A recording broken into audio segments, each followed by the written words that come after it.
Jacques, il s'est toujours intéressé au langage, au rôle structurant que le langage joue sur nous, sur la construction de notre subjectivité, sur notre rapport au monde, notre rapport aux choses.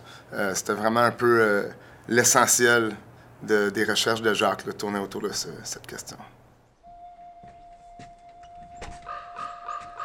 Jacques Laberge, pour moi, c'est un être inspiré. Et d'ailleurs, je le connaissais, ça fait peut-être 20 ans que je connais Jacques, à peu près. 20-25 ans. À l'époque, on avait une ferme et puis on élevait des bisons. Puis Jacques était fasciné par les bisons. Il trouvait dans ces animaux-là une façon de vivre, une façon d'exprimer leur vie, puis leurs liens sociaux, ça l'intriguait infiniment.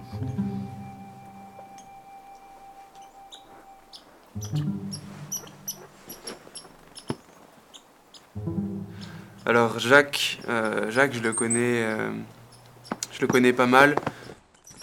Étant donné qu'il est professeur et moi élève, c'était plus une espèce de, tu sais, j'avais beaucoup de respect pour lui, tu sais, c'était toujours bienveillant, toujours amical, bonne entente et tout, mais il y avait toujours cette espèce de distance dans le sens où ça reste un professeur, quelqu'un qui a vécu, qui connaît des choses, qui connaît son sujet, qui le maîtrise parfaitement.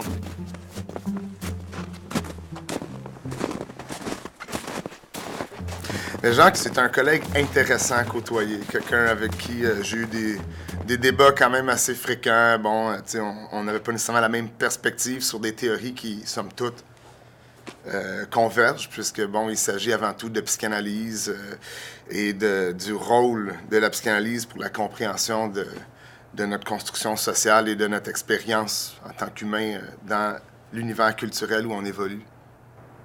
Dans la classe, il n'était pas vraiment timide parce qu'il parlait toujours de quelque chose dans lequel il était connaisseur, qui était compétent, qui savait ce qu'il disait puis qui maîtrisait son sujet.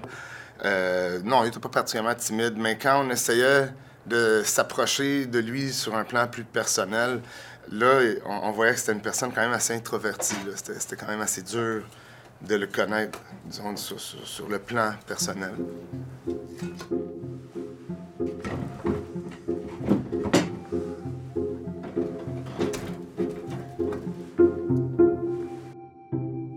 C'était justement, on avait rendez-vous avec lui et on se rend dans son bureau, et puis on voit que c'est fermé, on se demande c'est bizarre et tout. On cherche, on commence à regarder un peu à côté, on va voir les bureaux juste à côté. Vous savez où est-ce qu'il est Jacques? Est-ce qu'il est rentré déjà rentré? Est-ce qu'il n'est pas encore arrivé? On nous dit Jacques il est parti. Au cours d'une session, il y a plusieurs années, on a commencé à moins le voir, moins le croiser. Tu sais, au début, on n'en pense pas grand-chose. On est tellement occupés à l'extérieur du campus. Nous, les profs, on est souvent absents. Mais là, son absence s'est prolongée. Puis là, il a commencé à avoir un peu des ragots là, en ville. Tu sais, ça jasait pas mal sur t'as-tu entendu parler, Jacques est parti dans le bois, etc. Fait que je dirais que c'est comme une connaissance de sa situation qui s'est construite quand même graduellement dans le temps pour en venir à la conclusion qu'effectivement, Notre collègue était carrément parti dans un mutisme total et complet.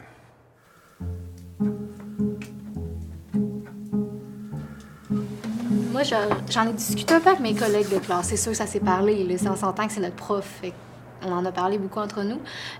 Puis on pense qu'on émet l'hypothèse que peut-être qu'il pourrait avoir eu un événement qu'il a vécu dans sa vie qu'on ne sait pas, puisqu'on était seulement ses élèves, qui peut l'avoir pas traumatisé, mais porté vers un autre mode de vie. T'sais, des fois, on peut vivre quelque chose, puis finalement, on se rend compte que la vie qu'on mène, c'est pas pour nous, c'est pas ça qu'on veut finir nos jours de cette façon-là.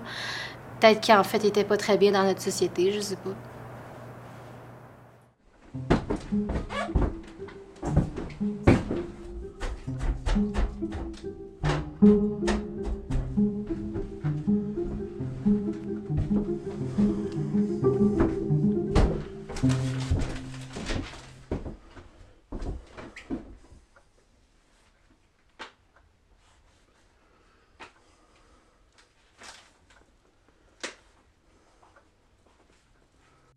Je pense que son mutisme est le résultat d'une philosophie de vie.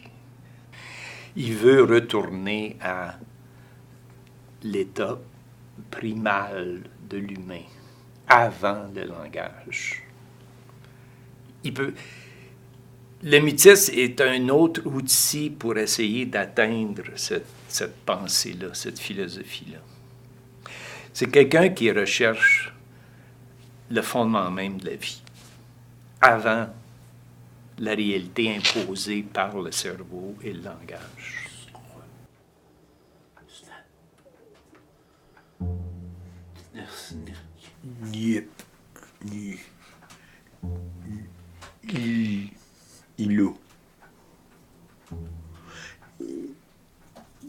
Je trouve ça à la fois très intéressant, dans le sens où c'est pas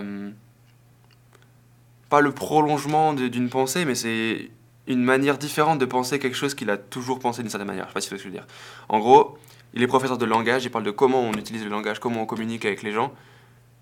Donc il en sait tellement sur le sujet qu'il change totalement de bord, tu vois, il passe à autre chose. Il arrête de parler, il parle plus, il communique plus, il s'isole. Je pense que Jacques cherche à traverser le fantasme. Je pense que il veut échapper à cette fameuse relation au grand autre que Lacan illustre par la question italienne « Che vuoi ?» « Que me veux-tu » Cette question, on cherche la réponse à cette question sans cesse dans notre vie, dans la façon qu'on désire, dans les fantasmes qui structurent nos désirs. Moi, je le dis souvent à mes étudiants, l'émancipation va passer par l'acceptation qu'il n'y a pas de réponse à Che vuoi. Avec les théories psychanalytiques, c'est que, dans le fond, il ne peut pas échapper à la signification. Il le sait lui-même, Jacques Lacan le dit, l'inconscient est structuré comme un langage. C'est-à-dire que dès le moment où on rentre dans le langage laisse son empreinte sur nous, sur notre inconscient. Alors que Jacques veuille se retirer pour couper les ponts avec la société, ça c'est tout à fait possible. Mais s'il veut couper les ponts avec la signification, c'est une quête absolument vaine, puisqu'il n'y arrivera jamais. Il va toujours quand même continuer à persister dans sa tête, dans sa psyché, la marque du signifiant.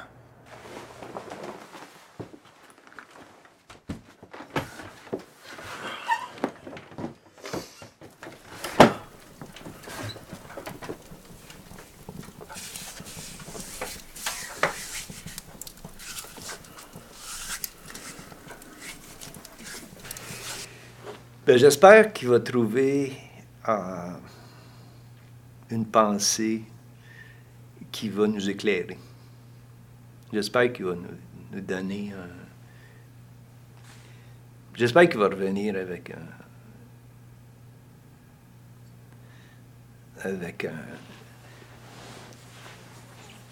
un élixir ou avec l'épée d'Arthur. Ramener quelque chose à nous qui osons pas aller aussi loin que lui dans la recherche de ce qu'on est. Tu sais.